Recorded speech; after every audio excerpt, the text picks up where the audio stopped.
Minimalists. How do I let go of my emotional attachment to each book I own? They all make me feel something, so it's hard to get rid of them. Isn't that fascinating? So making you feel something maybe shouldn't be the criteria for holding on to something, right? They all might make you feel something, but does they make you feel something good?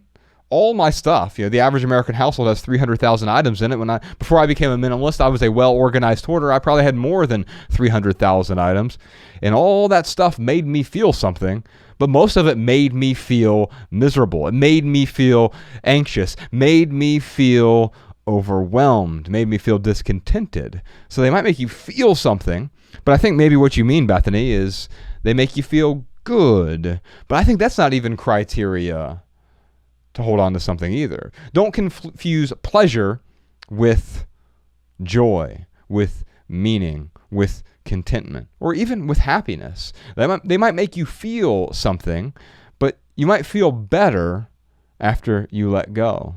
There's something pithy in there that you could tweet, Sean. I do have a pithy answer for you here. We call these minimal maxims. We try to answer your lightning round in 140 characters less. We put the text to these minimal maxims in the show notes so you can copy and share our pithy answers on social media if you'd like. By the way, you can find all of our minimal maxims in one place for free, minimalmaxims.com. My minimal maxim this week is clinging is always an inappropriate way to hold on. Clinging is always an inappropriate way to hold on.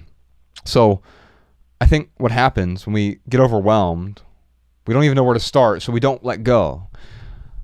Well, we don't let go, what do? We start clinging because something is no longer adding value to us. We're just holding on to it so tightly. We can't possibly let go. And so, of course, the first step in letting go is not just dropping the thing, it's loosening your grip. There are a bunch of ways you can do that. We talk about it in the Minimalist Rulebook, and we obviously talk about it in Everything That Remains. But when I think about letting go, I think about what are the benefits of letting go. It's not just getting rid of the stuff, because if you just get rid of the books, you go home today, get rid of all your books, a month from now, a quarter from now, a year from now, you're probably just going to have another book problem, right? It's understanding the benefits of letting go that's important. The why behind the what. If you understand why these things are stressing you out and why you want to let go, what are the benefits? Maybe it means you have more space. Maybe it means less cleaning. Maybe it means you're going to start reading more because you're able to focus on the few books that you actually own. Maybe it means you'll get more joy from those reference books that you do keep around. Those 20 to 40 to 80 books that you keep around. I think it was Marie Kondo, Jordan, who said 30 books is the perfect amount of books to own. So do you own the perfect amount of books? Yes. We have a... and I had to throw away the 3 minimalist books to make it happen. Throw them away. Just kidding. Just kidding. He burned them.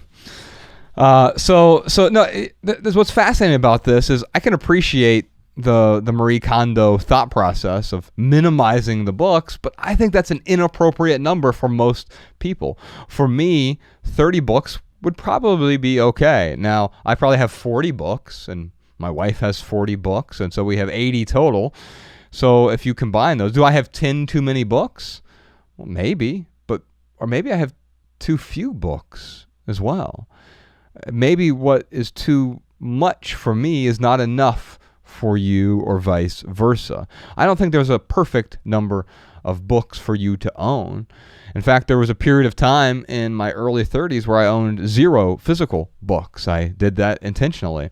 And so I've brought physical print books back into my life because sometimes I find that it's more appropriate to have a print book. Sean, let me ask you, podcast Sean, you enjoy a Kindle. You enjoy audiobooks as well, but there's also something about print books. So how do you make the distinction? How do you decide what you want out of a book and what format is the best format? That's a really good question. Usually, reference books, I keep hardback copies of those. Uh-huh. I'm going back to those all the time. So I usually keep a physical copy of those.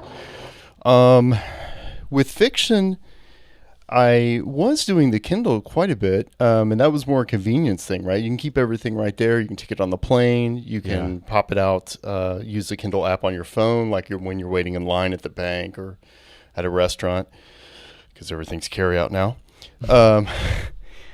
But I found myself, and I think you and I have talked about this, going back to physical books more and more for fiction too, because of the interaction I can have with it. Yeah. I find myself underlining lines I really like. I like sure. that physical interaction, or marginalia, writing in the margins, asking questions, writing notes to myself. And I feel at that point I'm really interacting with the author. I'm having a conversation with the author. Yeah, and that's one of the things that books do really well is, even if the author isn't alive, David Foster Wallace is a prime example of this. He's not here, but you can still have an exchange of consciousness.